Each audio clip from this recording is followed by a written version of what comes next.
ਸੁਖਬੀਰ ਆਪਣੀ ਮਾਂ ਦਾ ਇਕੱਲਾ ਪੁੱਤ ਸੀ ਤੇ ਫੌਜ ਵਿੱਚ ਨੌਕਰੀ ਕਰਦਾ ਸੀ। 6 ਮਹੀਨੇ ਉਹ ਆਪਣੀ ਨੌਕਰੀ ਕਰਦਾ। ਉਸ ਤੋਂ ਬਾਅਦ ਉਸ ਨੂੰ 1 ਮਹੀਨੇ ਦੀ ਛੁੱਟੀ ਮਿਲਦੀ। ਛੁੱਟੀਆਂ ਵਿੱਚ ਆਪਣੇ ਘਰ ਆਉਂਦਾ ਤੇ ਘਰ ਵਿੱਚ ਉਸ ਦੀ ਬੁੜੀ ਮਾਂ ਤੇ ਘਰਵਾਲੀ ਤੇ 2 ਬੱਚੇ ਸੀ। ਸੁਖਬੀਰ ਆਪਣੀ ਮਾਂ ਨੂੰ ਬਹੁਤ ਪਿਆਰ ਕਰਦਾ। ਉਸ ਨੇ ਆਪਣੀ ਮਾਂ ਨੂੰ ਸਾਰੀ ਜ਼ਿੰਦਗੀ ਮਿਹਨਤ ਕਰਦੇ ਦੇਖਿਆ ਕਿ ਕਿਸ ਤਰ੍ਹਾਂ ਮਾਂ ਨੇ ਉਹਨਾਂ ਨੂੰ ਪੜ੍ਹਾਇਆ, ਇਸ ਕਾਬਲ ਬਣਾਇਆ ਕਿ ਅੱਜ ਉਹ ਫੌਜ ਵਿੱਚ ਨੌਕਰੀ ਕਰ ਰਿਹਾ ਹੈ। ਸੋਚਦਾ ਜੇ ਮਾਂ ਮਿਹਨਤ ਨਾ ਕਰਦੀ ਤਾਂ ਅੱਜ ਮੈਂ ਆਪਣੇ ਪਿਓ ਦੇ ਵਾਂਗ ਮਜ਼ਦੂਰੀ ਕਰਦਾ ਹੁੰਦਾ। ਨਿਆਣੇ ਹੁੰਦੇ ਮਾਂ ਦੂਜਿਆਂ ਦੇ ਘਰਾਂ 'ਚ ਸਫਾਈ ਕਰਦੀ, ਭਾਂਡੇ ਮਾਂਜਦੀ ਸੀ, ਫੇਰ ਜਾ ਕੇ ਪੈਸੇ ਇਕੱਠੇ ਹੁੰਦੇ ਸੀ ਤੇ ਉਹ ਮੇਰੀ ਪੜ੍ਹਾਈ ਲਈ ਦਿੰਦੀ ਸੀ। ਮੇਰਾ ਪਿਓ ਮੈਨੂੰ ਬਚਪਨ ਵਿੱਚ ਛੱਡ ਕੇ ਇਸ ਦੁਨੀਆ 'ਚੋਂ ਚਲਾ ਗਿਆ ਸੀ। ਇੱਕ ਮਾਂ ਹੀ ਸੀ ਜਿਹਨੇ ਮੈਨੂੰ ਮਾਂ ਤੇ ਪਿਓ ਦੋਨਾਂ ਦਾ ਪਿਆਰ ਦਿੱਤਾ, ਹਿੰਮਤ ਦਿੱਤੀ, ਇੰਨੀ ਪੜ੍ਹਾਈ ਕਰਾਈ ਕਿ ਮੈਂ ਕਾਬਲ ਬਣ ਗਿਆ। ਜਦੋਂ ਵੀ ਸੁਖਬੀਰ ਛੁੱਟੀਆਂ 'ਚ ਆਉਂਦਾ ਤਾਂ ਪਹਿਲਾਂ ਆਪਣੀ ਮਾਂ ਦੇ ਕਮਰੇ ਵਿੱਚ ਜਾਂਦਾ, ਉਸ ਕੋਲ ਬਹਿੰਦਾ, ਉਸ ਨਾਲ ਗੱਲਾਂ ਕਰਦਾ, ਮਾਂ ਦੀ ਸੁੱਖ ਸਾਂਦ ਪੁੱਛਦਾ। ਪਰ ਉਸ ਦੀ ਘਰਵਾਲੀ ਨੇਹਾ ਮਾਂ ਪੁੱਤ ਦਾ ਪਿਆਰ ਬਿਲਕੁਲ ਵੀ ਪਸੰਦ ਨਹੀਂ ਸੀ ਕਰਦੀ। ਜਦੋਂ ਵੀ ਉਹ ਆਪਣੀ ਮਾਂ ਕੋਲ ਜਾਂਦਾ ਤਾਂ ਉਹ ਚਿੜ ਜਾਂਦੀ ਸੀ। ਉਸ ਨੂੰ ਏਦਾਂ ਲੱਗਦਾ ਸੀ ਕਿ ਬਸ ਇਸ ਬੁੜੀ ਨੂੰ ਘਰੋਂ ਕੱਢ ਕੇ ਸੁੱਟ ਦੋ, ਮੇਰੇ ਘਰ ਵਾਲੇ ਤੇ ਕਬਜ਼ਾ ਕੀਤਾ ਹੋਇਆ ਹੈ। ਗਰਮੀਆਂ ਦੀਆਂ ਛੁੱਟੀਆਂ ਸ਼ੁਰੂ ਹੋਣ ਵਾਲੀਆਂ ਸੀ। ਨੇਹਾ ਨੇ ਸੁਖਬੀਰ ਨੂੰ ਫੋਨ ਕੀਤਾ ਕਿ ਤੁਸੀਂ ਕਦੋਂ ਆਉਣਾ ਹੈ, ਕਦੋਂ ਤੋਂ ਤੁਹਾਡੀਆਂ ਛੁੱਟੀਆਂ ਸ਼ੁਰੂ ਹੋ ਰਹੀਆਂ ਨੇ। ਉਸ ਨੇ ਕਿਹਾ ਇਸ ਵਾਰੀ ਹੋ ਸਕਦਾ ਮੈਨੂੰ ਛੁੱਟੀ ਨਾ ਮਿਲੇ, ਦੀਵਾਲੀ ਤੇ ਹੀ ਘਰ ਆਊਂਗਾ। ਮੈਂ ਛੁੱਟੀ ਲਈ ਅਰਜ਼ੀ ਤਾਂ ਦਿੱਤੀ ਹੈ, ਜੇ ਮਨਜ਼ੂਰ ਹੋ ਗਈ ਤਾਂ ਆਊਂਗਾ, ਨਹੀਂ ਤਾਂ ਦੀਵਾਲੀ ਤੇ ਪੱਕਾ ਆਊਂਗਾ। ਉਸਨੇ ਕਿਹਾ ਠੀਕ ਹੈ, ਜੇ ਤੁਸੀਂ ਨਹੀਂ ਆਓਗੇ ਤਾਂ ਮੈਂ ਬੱਚਿਆਂ ਨੂੰ ਲੈ ਕੇ ਪੇਕੇ ਜਾ ਰਹੀ ਹਾਂ। ਗਰਮੀ ਦੀਆਂ ਛੁੱਟੀਆਂ ਨੇ, 1 ਮਹੀਨਾ ਮੈਂ ਉੱਥੇ ਹੀ ਰਹਾਂਗੀ। ਨੇਹਾ ਬੱਚਿਆਂ ਨੂੰ ਲੈ ਕੇ ਆਪਣੇ ਪੇਕੇ ਚਲੀ ਗਈ। ਪੇਕੇ ਜਾਣ ਤੋਂ ਪਹਿਲਾਂ ਨੇਹਾ ਨੇ ਰਸੋਈ ਵਿੱਚ ਖਾਣ ਪੀਣ ਦਾ ਸਾਰਾ ਸਮਾਨ ਖਤਮ ਕਰ ਦਿੱਤਾ। ਬਸ ਆਪਣੀ ਸੱਸ ਲਈ ਇੱਕ ਡੱਬੇ ਵਿੱਚ ਆਟਾ ਤੇ ਥੋੜ੍ਹੀ ਜਿਹੀ ਦਾਲ ਛੱਡ ਦਿੱਤੀ ਕਿ ਇਸ ਨੂੰ ਬਣਾ ਕੇ ਖਾ ਲੂਗੀ। ਕੋਈ ਸਬਜ਼ੀ ਵੀ ਰੱਖ ਕੇ ਨਹੀਂ ਸੀ ਗਈ। ਸਾਰੇ ਬਿਸਕਿਟ ਨਮਕੀਨ ਖਤਮ ਕਰ ਦਿੱਤੇ ਤੇ ਉਹ ਸਾਰਾ ਰਾਸ਼ਨ 15 ਦਿਨ ਹੀ ਚੱਲਿਆ। ਸੁਨੀਤਾ ਜੀ ਨੂੰ ਸਮਝ ਨਹੀਂ ਆ ਰਿਹਾ ਸੀ ਕਿ ਕੀ ਬਣਾਵਾਂ ਤੇ ਕੀ ਖਾਵਾਂ, ਕਿਉਂਕਿ ਨੇਹਾ ਤਾਂ ਆਪਣੀ ਸੱਸ ਨੂੰ ਕੁਝ ਪੈਸੇ ਵੀ ਨਹੀਂ ਦੇ ਕੇ ਗਈ ਜਿਸ ਤੋਂ ਉਹ ਕੁਝ ਬਣਾ ਸਕੇ। ਭੁੱਖੀ ਪਿਆਸੀ ਸੁਨੀਤਾ ਜੀ ਆਪਣੇ ਕਮਰੇ ਵਿੱਚ ਬੈਠੀ ਬੈਠੀ ਹੰਝੂ ਬਹਾ ਰਹੀ ਸੀ। ਇੰਨੀ ਮਿਹਨਤ ਨਾਲ ਆਪਣੇ ਪੁੱਤ ਨੂੰ ਪੜ੍ਹਾਇਆ, ਪਰਮਾਤਮਾ ਨੇ ਉਸ ਨੂੰ ਨੌਕਰੀ ਲਾ ਦਿੱਤੀ। ਅੱਜ ਘਰ ਵਿੱਚ ਪੈਸੇ ਦੀ ਕੋਈ ਕਮੀ ਨਹੀਂ, ਪਰ ਫਿਰ ਵੀ ਨੂੰ ਮੈਨੂੰ ਇੱਕ ਇੱਕ ਰੋਟੀ ਲਈ ਤਰਸਾ ਰਹੀ ਹੈ। ਇਹਨਾਂ ਦਾ ਮੈਂ ਖਾਣ ਲਈ ਉਦੋਂ ਨਹੀਂ ਤਰਸੀ ਜਦੋਂ ਮੈਂ ਦੂਜਿਆਂ ਦੇ ਘਰ ਭਾਂਡੇ ਮਾਂਜਦੀ ਸੀ, ਸਫਾਈ ਕਰਦੀ ਸੀ। ਐਨੇ ਪੈਸੇ ਤਾਂ ਮੈਂ ਉਦੋਂ ਕਮਾ ਲੈਂਦੀ ਸੀ ਤੇ ਆਪਣਾ ਤੇ ਆਪਣੇ ਪੁੱਤ ਦਾ ਢਿੱਡ ਭਰ ਲੈਂਦੀ ਸੀ ਤੇ ਉਸ ਨੂੰ ਪੜ੍ਹਾ ਸਕਦੀ ਸੀ। ਅੱਜ ਤਾਂ ਘਰ ਵਿੱਚ ਕਿਸੇ ਚੀਜ਼ ਦੀ ਕੋਈ ਕਮੀ ਨਹੀਂ, ਪਰ ਫੇਰ ਵੀ ਮੈਨੂੰ ਭੁੱਖੇ ਮਰਨ ਲਈ ਛੱਡ ਦਿੱਤਾ ਹੈ। ਉਸ ਸਮੇਂ ਸੁਨੀਤਾ ਜੀ ਨੂੰ ਵਿਹੜੇ ਵਿੱਚ ਕਿਸੇ ਦੇ ਆਉਣ ਦੀ ਆਵਾਜ਼ ਸੁਣਾਈ ਦਿੱਤੀ। ਉਹ ਮੰਜੇ ਤੋਂ ਖੜੀ ਹੋ ਕੇ ਬਾਹਰ ਆਉਣ ਦੀ ਕੋਸ਼ਿਸ਼ ਕਰਦੀ ਹੈ ਤੇ ਜ਼ਮੀਨ ਤੇ ਗਿਰ ਗਈ, ਕਿਉਂਕਿ ਉਸ ਨੇ 2-3 ਦਿਨਾਂ ਤੋਂ ਕੁਝ ਨਹੀਂ ਖਾਇਆ ਸੀ। ਇਸ ਵਜ੍ਹਾ ਨਾਲ ਉਸ ਨੂੰ ਕਮਜ਼ੋਰੀ ਆ ਗਈ ਤੇ ਉਸ ਦੀਆਂ ਅੱਖਾਂ ਦੇ ਅੱਗੇ ਹਨੇਰਾ ਆ ਗਿਆ। ਜਦੋਂ ਉਸਨੇ ਦੇਖਿਆ ਕਿ ਉਸ ਦਾ ਪੁੱਤ ਉਸ ਦੇ ਸਾਹਮਣੇ ਖੜਾ ਹੈ ਤਾਂ ਉਸ ਦੀਆਂ ਅੱਖਾਂ ਵਿੱਚ ਖੁਸ਼ੀ ਦੀ ਚਮਕ ਆ ਗਈ ਤੇ ਉਹ ਕੰਧ ਦਾ ਸਹਾਰਾ ਲੈ ਕੇ ਉੱਠਦੇ ਹੋਏ ਆਪਣੇ ਪੁੱਤ ਵੱਲ ਗਈ ਤੇ ਸਿਰ ਤੇ ਹੱਥ ਰੱਖ ਕੇ ਕਿਹਾ, ਪੁੱਤ ਤੂੰ ਅਚਾਨਕ ਕਿੱਦਾਂ ਆ ਗਿਆ? ਤੂੰ ਤਾਂ ਦੀਵਾਲੀ ਤੇ ਆਉਣ ਵਾਲਾ ਸੀ। ਨੇਹਾ ਦੱਸ ਰਹੀ ਸੀ ਕਿ ਤੂੰ ਇਸ ਵਾਰੀ ਗਰਮੀ ਦੀਆਂ ਛੁੱਟੀਆਂ ਵਿੱਚ ਨਹੀਂ ਆਉਣਾ, ਤੈਨੂੰ ਛੁੱਟੀ ਨਹੀਂ ਮਿਲੀ। ਸੁਖਬੀਰ ਆਪਣੀ ਮਾਂ ਨੂੰ ਦੇਖੀ ਜਾ ਰਿਹਾ ਸੀ। ਕੀ ਹੋਇਆ ਪੁੱਤ, ਤੂੰ ਮੈਨੂੰ ਏਦਾਂ ਕਿਉਂ ਦੇਖ ਰਿਹਾ? ਭਿੱਜੀਆਂ ਅੱਖਾਂ ਨਾਲ ਸੁਖਬੀਰ ਨੇ ਕਿਹਾ, ਕਿੰਨਾ ਝੂਠ ਬੋਲੇਂਗੀ ਮਾਂ, ਤੁਸੀਂ ਆਪਣੇ ਪੁੱਤ ਨੂੰ ਦੱਸਿਆ ਨਹੀਂ। ਉਹ ਤਾਂ ਮੈਨੂੰ ਪੜੋਸ ਤੋਂ ਚਾਚੀ ਨੇ ਦੱਸਿਆ ਤੇ ਤੁਹਾਡੀ ਹਾਲਤ ਬਾਰੇ ਮੈਨੂੰ ਪਤਾ ਲੱਗਾ। ਨੇਹਾ ਤਾਂ ਆਪਣੇ ਪੇਕੇ ਗਈ ਹੈ, ਬੱਚਿਆਂ ਨੂੰ ਨਾਲ ਲੈ ਗਈ, ਘਰ ਦਾ ਰਾਸ਼ਨ ਪਾਣੀ ਵੀ ਖਤਮ ਹੋ ਗਿਆ, ਪੈਸੇ ਵੀ ਨਹੀਂ ਦੇ ਕੇ ਗਈ ਤੇ ਭੁੱਖ ਦੇ ਮਾਰੇ ਤੁਹਾਡੀਆਂ ਆਂਦਰਾਂ ਸੁੱਕ ਗਈਆਂ। ਕੀ ਮੈਨੂੰ ਇੰਨਾ ਵੀ ਹੱਕ ਨਹੀਂ ਸੀ ਕਿ ਮਾਂ ਮੈਂ ਤੇਰੇ ਦੁੱਖ ਵਿੱਚ ਸ਼ਾਮਲ ਹੋ ਸਕਾਂ? ਜਾਂ ਫਿਰ ਤੈਨੂੰ ਆਪਣੇ ਪੁੱਤ 'ਤੇ ਭਰੋਸਾ ਨਹੀਂ ਸੀ?" ਮਾਂ ਪੁੱਤ ਦੋਨੋਂ ਰੋਣ ਲੱਗ ਗਏ। ਥੋੜ੍ਹੀ ਦੇਰ ਬਾਅਦ ਸੁਖਬੀਰ ਨੇ ਆਪਣੀ ਮਾਂ ਨੂੰ ਪੁੱਛਿਆ, "ਮਾਂ, ਤੂੰ ਕੀ ਖਾਏਂਗੀ? ਮੈਂ ਤੇਰੇ ਲਈ ਹੁਣੇ ਬਣਾ ਕੇ ਲਿਆਉਣਾ।" ਮਾਂ ਨੇ ਕਿਹਾ, "ਪੁੱਤ, ਬਸ 2 ਰੋਟੀਆਂ ਦੇ ਦੇ, ਬਹੁਤ ਤੇਜ਼ ਭੁੱਖ ਲੱਗੀ ਹੈ।" ਸੁਖਬੀਰ ਰਸੋਈ 'ਚ ਗਿਆ, ਸਾਰੇ ਡੱਬੇ ਖਾਲੀ ਸੀ। ਨਾ ਆਟਾ ਸੀ, ਨਾ ਚੌਲ ਤੇ ਨਾ ਖਾਣ ਪੀਣ ਦਾ ਕੋਈ ਹੋਰ ਸਮਾਨ। ਹੁਣ ਤਾਂ ਉਸ ਨੂੰ ਆਪਣੀ ਘਰਵਾਲੀ 'ਤੇ ਗੁੱਸਾ ਆ ਰਿਹਾ ਸੀ। ਉਹ ਉਸਦੇ ਕੋਲ ਹਰ ਮਹੀਨੇ ਰਾਸ਼ਨ ਦੇ ਪੈਸੇ ਭੇਜਦਾ ਸੀ ਤੇ ਮਾਂ ਲਈ ਅਲੱਗ ਤੋਂ ਪੈਸੇ ਭੇਜਦਾ ਕਿ ਕੁਝ ਪੈਸੇ ਮਾਂ ਨੂੰ ਦੇ ਦੇਵੀਂ, ਪਰ ਨੇਹਾ ਨੇ ਤਾਂ ਮੇਰੀ ਮਾਂ ਦੇ ਉੱਤੇ ਇੰਨੇ ਜ਼ੁਲਮ ਕੀਤੇ, ਉਸ ਨੂੰ ਕੁਝ ਖਾਣ ਪੀਣ ਨੂੰ ਵੀ ਨਹੀਂ ਦਿੰਦੀ ਸੀ। ਉੱਪਰ ਤੋਂ ਘਰ ਦਾ ਸਾਰਾ ਕੰਮ ਕਰਵਾਉਂਦੀ। ਮੇਰੀ ਮਾਂ ਦੀ ਪੂਰੀ ਜ਼ਿੰਦਗੀ ਕੰਮ ਕਰਦੇ ਨਿਕਲ ਗਈ। ਬੁਢਾਪੇ ਵਿੱਚ ਹੀ ਉਹ ਇੰਨਾ ਕੰਮ ਕਰਵਾਉਂਦੀ ਸੀ। ਸੁਖਬੀਰ ਨੂੰ ਬਹੁਤ ਗੁੱਸਾ ਆ ਰਿਹਾ ਸੀ ਤੇ ਉਹ ਜਲਦੀ ਨਾਲ ਬਾਜ਼ਾਰ ਗਿਆ ਤੇ ਰਾਸ਼ਨ ਦਾ ਸਮਾਨ ਲੈ ਕੇ ਆਇਆ। ਮਾਂ ਦੇ ਹੱਥ ਵਿੱਚ ਕੁਝ ਪੈਸੇ ਦਿੱਤੇ, ਕਿਹਾ ਕਿ ਮਾਂ, ਤੁਹਾਨੂੰ ਕਦੇ ਵੀ ਲੋੜ ਪੈ ਸਕਦੀ ਹੈ। ਤੁਸੀਂ ਇਹ ਪੈਸਿਆਂ ਨੂੰ ਆਪਣੇ ਹਿਸਾਬ 'ਚ ਖਰਚ ਕਰਿਓ। ਸੁਖਬੀਰ ਆਪਣੀ ਘਰਵਾਲੀ ਨੂੰ ਸਬਕ ਸਿਖਾਉਣਾ ਚਾਹੁੰਦਾ ਸੀ ਅਤੇ ਉਸ ਨੂੰ ਰੰਗੇ ਹੱਥੀਂ ਫੜਨਾ ਚਾਹੁੰਦਾ ਸੀ। ਇਸ ਲਈ ਉਹ ਚੁੱਪਚਾਪ ਪੂਰੇ ਘਰ ਵਿੱਚ ਸੀਸੀਟੀਵੀ ਕੈਮਰਾ ਲਗਵਾ ਦਿੰਦਾ ਹੈ ਅਤੇ ਉਸ ਕੈਮਰੇ ਦਾ ਕਨੈਕਸ਼ਨ ਆਪਣੇ ਫੋਨ ਨਾਲ ਕਰ ਲੈਂਦਾ ਹੈ। ਕੈਮਰੇ ਦੇ ਬਾਰੇ ਉਹ ਆਪਣੀ ਮਾਂ ਨੂੰ ਵੀ ਨਹੀਂ ਦੱਸਦਾ। 4 ਦਿਨ ਰੁਕਣ ਤੋਂ ਬਾਅਦ ਉਹ ਵਾਪਸ ਆਪਣੀ ਨੌਕਰੀ 'ਤੇ ਚਲਾ ਜਾਂਦਾ ਹੈ ਤੇ ਆਪਣੀ ਮਾਂ ਨੂੰ ਕਹਿ ਜਾਂਦਾ ਹੈ ਕਿ ਮੇਰੇ ਆਉਣ ਬਾਰੇ ਨੇਹਾ ਜਾਂ ਬੱਚਿਆਂ ਨੂੰ ਕਿਸੇ ਨੂੰ ਨਾ ਦੱਸੀਂ। ਮੈਂ ਅਗਲੇ ਮਹੀਨੇ ਫੇਰ ਵਾਪਸ ਆਵਾਂਗਾ। ਮੇਰੀ ਛੁੱਟੀ ਹਾਲੇ ਬਾਕੀ ਹੈ। ਹਫ਼ਤੇ ਬਾਅਦ ਨੇਹਾ ਆਪਣੇ ਬੱਚਿਆਂ ਨੂੰ ਲੈ ਕੇ ਪੇਕਿਆਂ ਤੋਂ ਆਈ। ਆਉਂਦੇ ਹੀ ਆਪਣੀ ਸੱਸ 'ਤੇ ਹੁਕਮ ਜਮਾਉਣਾ ਸ਼ੁਰੂ ਕਰ ਦਿੱਤਾ ਕਿ ਬੁੜੀਏ, ਰਸੋਈ 'ਚ ਜਾ ਕੇ ਮੇਰੇ ਲਈ ਚਾਹ ਬਣਾ ਕੇ ਲਿਆ। ਮੈਂ ਬਹੁਤ ਥੱਕੀ ਪਈ ਆਂ ਤੇ ਦੁਪਹਿਰ ਦੀ ਰੋਟੀ ਵੀ ਬਣਾ ਦੇ। ਤੇ ਜਾ ਕੇ ਆਪਣੇ ਕਮਰੇ ਵਿੱਚ ਪੈ ਗਈ। ਡਰਦੇ ਮਾਰੇ ਸਰਿਤਾ ਜੀ ਰਸੋਈ ਵਿੱਚ ਗਈ, ਚਾਹ ਬਣਾਈ, ਬਹੂ ਦੇ ਕਮਰੇ ਵਿੱਚ ਦੇ ਕੇ ਆਈ। ਉਸ ਤੋਂ ਬਾਅਦ ਰਸੋਈ ਵਿੱਚ ਆ ਕੇ ਦੁਪਹਿਰ ਦੀ ਰੋਟੀ ਦੀ ਤਿਆਰੀ ਕਰਨ ਲੱਗੀ। ਸਰਿਤਾ ਜੀ ਆਪਣੀ ਨੂੰਹ ਦਾ ਖਾਣਾ ਡਾਈਨਿੰਗ ਟੇਬਲ 'ਤੇ ਰੱਖ ਦਿੱਤਾ ਤੇ ਬਹੂ ਵੀ ਬੜੇ ਰੋਹਬ ਦੇ ਨਾਲ ਆ ਕੇ ਟੇਬਲ 'ਤੇ ਬੈਠ ਗਈ ਤੇ ਆਪਣੇ ਬੱਚਿਆਂ ਦੇ ਨਾਲ ਮਿਲ ਕੇ ਰੋਟੀ ਖਾਣ ਲੱਗੀ। ਸਭ ਤੋਂ ਬਾਅਦ ਸਰਿਤਾ ਜੀ ਨੇ ਬਚਿਆ ਖੁਚਿਆ ਖਾਣਾ ਖਾਧਾ। ਸ਼ਾਮ ਨੂੰ ਹੀ ਰਸੋਈ ਵਿੱਚ ਗਈ ਤੇ ਦੇਖਦੀ ਹੈ ਕਿ ਰਸੋਈ ਦੇ ਵਿੱਚ ਤਾਂ ਸਾਰਾ ਸਮਾਨ ਪਿਆ ਸੀ। ਰਾਸ਼ਨ ਦੇ ਡੱਬੇ ਭਰੇ ਪਏ ਸੀ। ਉਹ ਦੇਖ ਕੇ ਹੈਰਾਨ ਹੋ ਗਈ ਤੇ ਸਰਿਤਾ ਜੀ ਕੋਲ ਇੰਨੇ ਪੈਸੇ ਕਿੱਥੋਂ ਆਏ ਤੇ ਪੁੱਛਣ ਲੱਗੀ ਕਿ ਇਹ ਸਾਰਾ ਰਾਸ਼ਨ ਕਿੱਥੋਂ ਆਇਆ, ਇੰਨੇ ਪੈਸੇ ਕਿੱਥੋਂ ਖਰਚ ਕੀਤੇ? ਬੁਢਾਪੇ ਵਿੱਚ ਇਹਨਾਂ ਚੀਜ਼ਾਂ ਨੂੰ ਖਾਣ ਦੀ ਕੀ ਲੋੜ ਹੈ?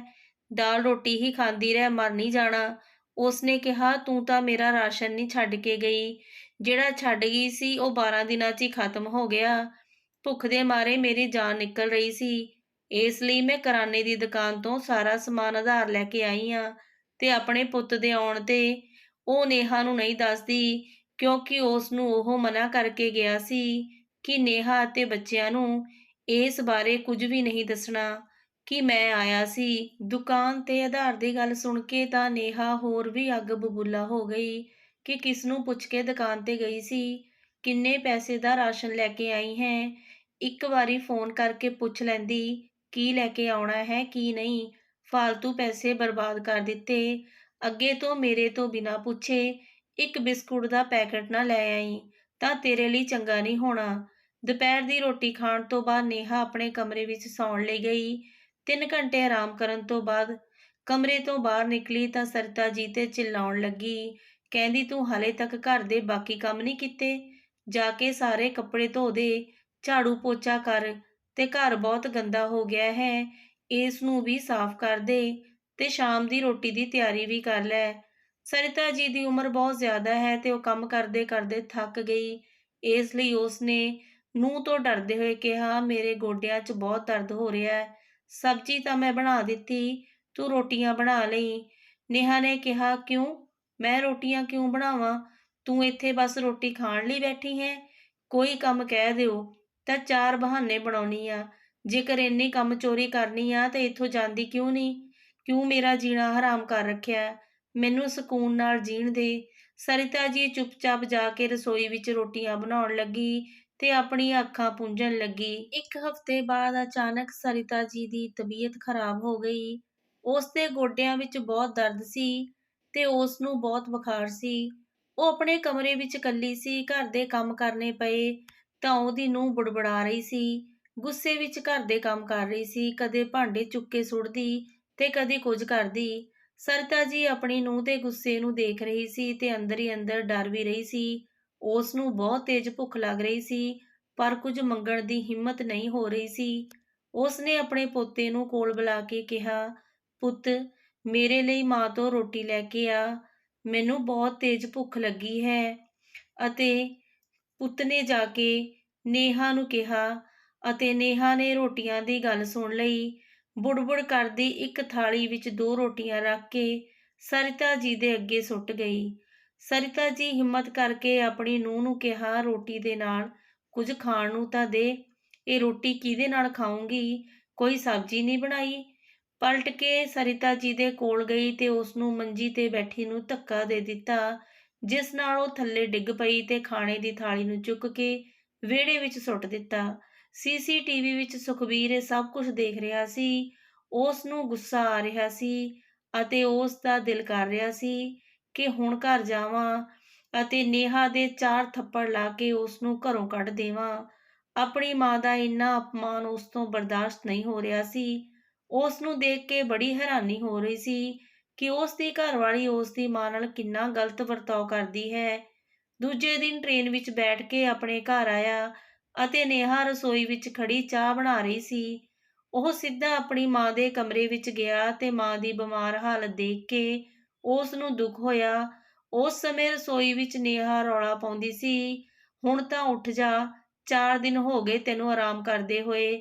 ਭਾਂਡਿਆਂ ਦਾ ਢੇਰ ਲੱਗ ਗਿਆ ਏ, ਇਹਨਾਂ ਨੂੰ ਸਾਫ਼ ਕਰ ਦੇ ਤੇ ਘਰ ਦੀ ਸਫਾਈ ਕਰ। ਤੂੰ ਕੋਈ ਮਹਾਰਾਣੀ ਨਹੀਂ ਜੋ ਪਲੰਗ ਤੇ ਪਈ ਰਹਿੰਦੀ ਹੈ। ਮੇਰੀ ਤਬੀਅਤ ਸਹੀ ਨਹੀਂ, ਮੈਨੂੰ ਚੱਕਰ ਆ ਰਹੇ ਨੇ, ਮੈਂ ਕਿੱਦਾਂ ਕੰਮ ਕਰੂੰਗੀ? ਉਸਨੇ ਕਿਹਾ, ਇਹ ਕੰਮ ਨਾ ਕਰਨ ਦੇ ਬਹਾਨੇ ਨੇ, ਕਿਉਂਕਿ ਪਹਿਲਾਂ ਵੀ ਤੂੰ ਇਹੀ ਕੰਮ ਕਰਦੀ ਸੀ ਦੂਜਿਆਂ ਦੇ ਘਰਾਂ ਵਿੱਚ, ਤੇ ਹੁਣ ਉੱਠ ਕੇ ਫਟਾਫਟ ਘਰ ਦੇ ਸਾਰੇ ਕੰਮਾਂ ਨੂੰ ਕਰ ਦੇ। ਸੁਖਬੀਰ ਆਪਣੀ ਮਾਂ ਦੇ ਕੋਲ ਆ ਕੇ ਬਹਿ ਗਿਆ ਤੇ ਫਿਰ ਰਸੋਈ ਵਿੱਚ ਗਿਆ। ਉਹ ਨੇਹਾ ਦੇ ਮੂੰਹ ਤੇ ਉਸਨੇ ਥੱਪੜ ਮਾਰੇ। ਉਸ ਨੂੰ ਦੇਖ ਕੇ ਉਹ ਘਬਰਾ ਗਈ ਤੇ ਗੁੰਮ ਹੋ ਗਈ। ਉਸ ਨੇ ਕਿਹਾ, ਤੁਸੀਂ ਕਦੋਂ ਆਏ ਹੋ? ਤੁਸੀਂ ਦੱਸਿਆ ਨਹੀਂ ਕਿ ਆ ਰਹੇ ਹੋ। ਉਸ ਨੇ ਕਿਹਾ, ਚੰਗਾ ਹੈ, ਮੈਂ ਤੈਨੂੰ ਨਹੀਂ ਦੱਸਿਆ ਕਿ ਮੈਂ ਆ ਰਿਹਾ। ਤੂੰ ਘੱਟੋ ਘੱਟ ਤੇਰੀ ਅਸਲੀਅਤ ਤਾਂ ਮੇਰੇ ਸਾਹਮਣੇ ਆ ਗਈ। ਮੇਰੀ ਮਾਂ ਨਾਲ ਕਿੱਦਾਂ ਦਾ ਵਰਤਾਓ ਕਰਦੀ ਆ? ਤੈਨੂੰ ਸ਼ਰਮ ਨਹੀਂ ਆਉਂਦੀ? ਉਸ ਨੇ ਕਿਹਾ, ਤੁਹਾਨੂੰ ਕੋਈ ਗਲਤਫਹਿਮੀ ਹੋਈ ਹੈ ਸੁਖਬੀਰ, ਮੈਂ ਮਾਂ ਨਾਲ ਚੰਗੀ ਰਹਿੰਦੀ ਹਾਂ। ਜੇ ਤੁਹਾਨੂੰ ਕੋਈ ਸ਼ੱਕ ਹੈ ਤਾਂ ਮਾਂ ਨੂੰ ਪੁੱਛ ਲਓ। ਸੁਖਬੀਰ ਉਸ ਦਾ ਹੱਥ ਫੜ ਕੇ ਸਰਿਤਾ ਜੀ ਦੇ ਕਮਰੇ ਵਿੱਚ ਲੈ ਕੇ ਆਇਆ ਤੇ ਉਸ ਨੂੰ ਅੱਖਾਂ ਵਿਖਾਉਂਦੇ ਹੋਏ ਕਿਹਾ, ਪੁੱਛ ਲਓ ਮਾਂ ਤੋਂ, ਜੇ ਮੈਂ ਕੁਝ ਗਲਤ ਕੀਤਾ ਹੋਵੇ, ਮੈਂ ਤਾਂ ਉਹਨਾਂ ਦਾ ਧਿਆਨ ਰੱਖਦੀ ਹਾਂ। ਸਰਿਤਾ ਜੀ ਆਪਣੀ ਨੂੰਹ ਤੋਂ ਡਰਦੀ ਸੀ, ਇਸ ਲਈ ਉਸ ਦੀ ਹਾਂ ਵਿੱਚ ਹਾਂ ਮਿਲਾ ਕੇ ਕਿਹਾ, ਹਾਂ ਪੁੱਤ, ਇਹ ਤਾਂ ਮੇਰਾ ਬਹੁਤ ਧਿਆਨ ਰੱਖਦੀ ਹੈ। ਕਿਉਂਕਿ ਸਰਿਤਾ ਜੀ ਨੂੰ ਡਰ ਸੀ ਕਿ ਪਤਾ ਨਹੀਂ ਉਸ ਦੇ ਪੁੱਤ ਦੇ ਜਾਣ ਤੋਂ ਬਾਅਦ ਉਸ ਨਾਲ ਉਹ ਕੀ ਕਰੂਗੀ, ਇਸ ਲਈ ਆਪਣੀ ਨੂੰਹ ਦੀ ਹਾਂ ਵਿੱਚ ਹਾਂ ਕਰ ਰਹੀ ਸੀ। ਸੁਖਬੀਰ ਸਾਰੀਆਂ ਗੱਲਾਂ ਸਮਝ ਗਿਆ ਤੇ ਉਸਨੇ ਫਿਰ ਆਪਣੇ ਨੇਹਾ ਦੇ ਮੂੰਹ ਤੇ ਥੱਪੜ ਮਾਰੇ ਤੇ ਉਸਨੇ ਕਿਹਾ, ਹੁਣ ਕੀ ਹੋਇਆ? ਤੇਰੀ ਮਾਂ ਨੇ ਤਾਂ ਕਹਿ ਦਿੱਤਾ ਕਿ ਮੈਂ ਉਸ ਦਾ ਧਿਆਨ ਰੱਖਦੀ ਹਾਂ, ਫਿਰ ਤੂੰ ਮੈਨੂੰ ਇੰਨਾ ਗੁੱਸਾ ਮੇਰੇ ਤੇ ਕਿਉਂ ਹੋ ਰਿਹਾ ਹੈ? ਸੁਖਬੀਰ ਨੇ ਨੇਹਾ ਨੂੰ ਪੂਰੇ ਮਹੀਨੇ ਦੀ ਸੀਸੀਟੀਵੀ ਰਿਕਾਰਡਿੰਗ ਦਿਖਾਉਂਦਿਆਂ ਕਿਹਾ, ਤੂੰ ਕੀ ਕਰਦੀ ਹੈ ਮੇਰੀ ਮਾਂ ਨਾਲ? ਇੰਨਾ ਕੰਮ ਕਰਵਾਉਂਦੀ ਹੈ, 3-3 ਕਰਕੇ ਖਾਣਾ ਦਿੰਦੀ ਹੈ, ਮੇਰੀ ਮਾਂ ਤੇ ਇੰਨਾ ਜ਼ੁਲਮ ਕਰਦੀ ਹੈ, ਤੈਨੂੰ ਸ਼ਰਮ ਨਹੀਂ ਆਉਂਦੀ? ਸੀਸੀਟੀਵੀ ਦੀ ਰਿਕਾਰਡਿੰਗ ਦੇਖ ਕੇ ਉਸਦੇ ਪੈਰਾਂ ਦੇ ਥੱਲੋਂ ਜ਼ਮੀਨ ਖਿਸਕ ਗਈ। ਅੱਖਾਂ ਦੇ ਸਾਹਮਣੇ ਹਨੇਰਾ ਛਾ ਗਿਆ। ਉਸ ਨੂੰ ਏਦਾਂ ਲੱਗ ਰਿਹਾ ਸੀ ਕਿ ਅੱਜ ਤਾਂ ਪਤਾ ਨਹੀਂ ਉਸ ਨਾਲ ਕੀ ਹੋ ਜਾਣਾ ਹੈ। ਉਸਨੇ ਆਪਣੇ ਘਰਵਾਲੇ ਤੋਂ ਮਾਫ਼ੀ ਮੰਗਦੇ ਹੋਏ ਕਿਹਾ, ਮੈਨੂੰ ਮਾਫ਼ ਕਰ ਦਿਓ, ਮੇਰੇ ਤੋਂ ਗਲਤੀ ਹੋ ਗਈ, ਹੁਣ ਮੈਂ ਏਦਾਂ ਕਦੇ ਨਹੀਂ ਕਰੂੰਗੀ। ਪਰ ਉਸਨੇ ਨੇਹਾ ਦੀ ਗੱਲ ਨਹੀਂ ਸੁਣੀ ਤੇ ਪੁਲਿਸ ਨੂੰ ਫੋਨ ਕੀਤਾ। ਜਿੱਦਾਂ ਹੀ ਪੁਲਿਸ ਆਈ ਤਾਂ ਨੇਹਾ ਕਹਿੰਦੀ, ਮਾਂ ਜੀ, ਤੁਸੀਂ ਸਮਝਾਓ ਆਪਣੇ ਪੁੱਤ ਨੂੰ, ਮੈਨੂੰ ਪੁਲਿਸ ਦੇ ਹਵਾਲੇ ਨਾ ਕਰੇ। ਜੇ ਮੈਨੂੰ ਜੇਲ੍ਹ ਵਿੱਚ ਸੁੱਟ ਦਿੱਤਾ ਤਾਂ ਮੇਰੇ ਬੱਚਿਆਂ ਦਾ ਕੀ ਹੋਊਗਾ? ਮੇਰੇ ਬਿਨਾਂ ਤਾਂ ਘਰ ਸੁੰਨਾ ਹੋ ਜਾਊਗਾ। ਸਰਿਤਾ ਨੇ ਆਪਣੇ ਪੁੱਤ ਨੂੰ ਸਮਝਾਇਆ, ਪੁੱਤਰ, ਰਹਿਣ ਦੇ, ਬਹੂ ਮਾਫ਼ੀ ਮੰਗ ਰਹੀ ਹੈ ਤਾਂ ਉਹਨੂੰ ਮਾਫ਼ ਕਰ ਦੇ। ਉਸਨੇ ਕਿਹਾ, ਹੁਣ ਕਦੇ ਨਹੀਂ ਕਰੇਗੀ। ਨੇਹਾ ਨੂੰ ਵੀ ਸਮਝ ਆ ਗਿਆ ਸੀ ਕਿ ਉਹ ਸਰਿਤਾ ਜੀ ਨਾਲ ਗਲਤ ਵਿਵਹਾਰ ਕਰੂਗੀ ਤਾਂ ਉਸ ਨੂੰ ਉਸ ਦਾ ਘਰਵਾਲਾ ਨਹੀਂ ਛੱਡੂਗਾ। ਆਪਣੀ ਮਾਂ ਦੀ ਗੱਲ ਸੁਣ ਕੇ ਉਸਨੇ ਪੁਲਿਸ ਵਾਲਿਆਂ ਨੂੰ ਮਾਫ਼ੀ ਮੰਗਦੇ ਹੋਏ ਵਾਪਸ ਭੇਜ ਦਿੱਤਾ, ਪਰ ਨੇਹਾ ਨੂੰ ਚੇਤਾਵਨੀ ਦਿੰਦੇ ਹੋਏ ਕਿਹਾ ਕਿ ਜੇ ਤੂੰ ਅੱਗੇ ਤੋਂ ਮੇਰੀ ਮਾਂ ਦੇ ਨਾਲ ਕੁਝ ਵੀ ਗਲਤ ਕਰਨ ਦੀ ਕੋਸ਼ਿਸ਼ ਕੀਤੀ ਜਾਂ ਉਹਨਾਂ ਨੂੰ ਭੁੱਖਾ ਰੱਖਣ ਦੀ ਕੋਸ਼ਿਸ਼ ਕੀਤੀ ਤਾਂ ਮੈਥੋਂ ਬੁਰਾ ਕੋਈ ਨਹੀਂ ਹੋਣਾ। ਅਗਲੀ ਵਾਰੀ ਮੈਂ ਤੈਨੂੰ ਮਾਫ਼ ਨਹੀਂ ਕਰੂੰਗਾ, ਸਿੱਧਾ ਜੇਲ੍ਹ ਵਿੱਚ ਹੀ ਸੁੱਟ ਦੇਵਾਂਗਾ। ਨੇਹਾ ਨੂੰ ਸਮਝ ਆ ਗਿਆ ਸੀ ਘਰ ਵਿੱਚ ਸੀਸੀਟੀਵੀ ਕੈਮਰਾ ਲੱਗੇ ਨੇ ਤੇ ਜੇ ਉਸ ਨੇ ਆਪਣੀ ਸੱਸ ਦੇ ਨਾਲ ਕੁਝ ਵੀ ਗਲਤ ਕੀਤਾ ਤਾਂ ਉਸ ਦਾ ਘਰ ਵਾਲਾ ਉਸ ਨੂੰ ਛੱਡ ਦੇਵੇਗਾ। ਇਸ ਲਈ ਉਸ ਨੇ ਹੌਲੀ-ਹੌਲੀ ਆਪਣੇ ਸੁਭਾਅ ਵਿੱਚ ਬਦਲਾਅ ਲਿਆਂਦਾ ਤੇ ਆਪਣੀ ਸੱਸ ਨਾਲ ਢੰਗ ਨਾਲ ਪੇਸ਼ ਆਉਣ ਲੱਗੀ, ਖਾਣ-ਪੀਣ ਦਾ ਧਿਆਨ ਰੱਖਣ ਲੱਗੀ। ਸੁਖਬੀਰ ਆਪਣੀ ਨੌਕਰੀ 'ਤੇ ਜਾਣ ਤੋਂ ਪਹਿਲਾਂ ਉਸ ਨੂੰ ਕਹਿ ਕੇ ਗਿਆ ਸੀ ਕਿ ਮੇਰੀ ਮਾਂ ਦੇ ਨਾਲ ਗਲਤ ਕਰਨ ਦੀ ਕੋਸ਼ਿਸ਼ ਨਾ ਕਰੀਂ, ਮੈਂ ਸੀਸੀਟੀਵੀ ਵਿੱਚੋਂ ਸਭ ਦੇਖ ਸਕਦਾ। ਹੁਣ ਤਾਂ ਨੇਹਾ ਘਰ ਵਿੱਚ ਡਰ-ਡਰ ਕੇ ਰਹਿਣ ਲੱਗੀ ਸੀ ਤੇ ਆਪਣੀ ਸੱਸ ਦਾ ਚੰਗੇ ਨਾਲ ਖਿਆਲ ਰੱਖਦੀ ਸੀ। ਉਸ ਨੂੰ ਸਮਝ ਆ ਗਿਆ ਸੀ ਕਿ ਜੇ ਉਹ ਕੁਝ ਗਲਤ ਕਰੂਗੀ ਤਾਂ ਉਸ ਦੇ ਨਾਲ ਉਸ ਦਾ ਘਰਵਾਲਾ ਬੁਰਾ ਵਿਵਹਾਰ ਕਰੂਗਾ। ਇਸ ਲਈ ਆਪਣੇ ਸੁਭਾਅ ਵਿੱਚ ਉਹ ਹੁਣ ਤਬਦੀਲੀ ਲੈ ਆਈ ਸੀ। ਦੋਸਤੋ, ਉਮੀਦ ਕਰਦੀ ਹਾਂ ਤੁਹਾਨੂੰ ਇਹ ਕਹਾਣੀ ਚੰਗੀ ਲੱਗੀ ਹੋਣੀ। ਜੇਕਰ ਚੰਗੀ ਲੱਗੇ ਤਾਂ ਪਲੀਜ਼ ਕਹਾਣੀ ਨੂੰ ਲਾਈਕ ਸ਼ੇਅਰ ਕਰਿਓ ਜੀ। ਚੈਨਲ ਤੇ ਪਹਿਲੀ ਵਾਰੀ ਆਏ ਹੋ ਸਬਸਕ੍ਰਾਈਬ ਜ਼ਰੂਰ ਕਰਿਓ। ਪੰਜਾਬੀ ਵਿਰਸਾ ਕਹਾਣੀਆਂ ਨੂੰ ਸਪੋਰਟ ਕਰਿਓ। ਨੋਟੀਫਿਕੇਸ਼ਨ ਬੈਲ ਨੂੰ ਵੀ ਪ੍ਰੈਸ ਕਰ ਲਿਓ ਤਾਂ ਜੋ ਅਗਲੀ ਕਹਾਣੀ ਤੁਹਾਡੇ ਕੋਲ ਪਹਿਲਾਂ ਪਹੁੰਚੇ। ਆਪਾਂ ਫੇਰ ਮਿਲਾਂਗੇ ਇੱਕ ਸੋਹਣੀ ਜਿਹੀ ਕਹਾਣੀ ਨਾਲ। ਤਦ ਤੱਕ ਲਈ ਤੁਹਾਨੂੰ ਸਾਰਿਆਂ ਨੂੰ ਮੇਰੇ ਵੱਲੋਂ ਪਿਆਰ ਭਰੀ ਸਤਿ ਸ਼੍ਰੀ ਅਕਾਲ ਜੀ।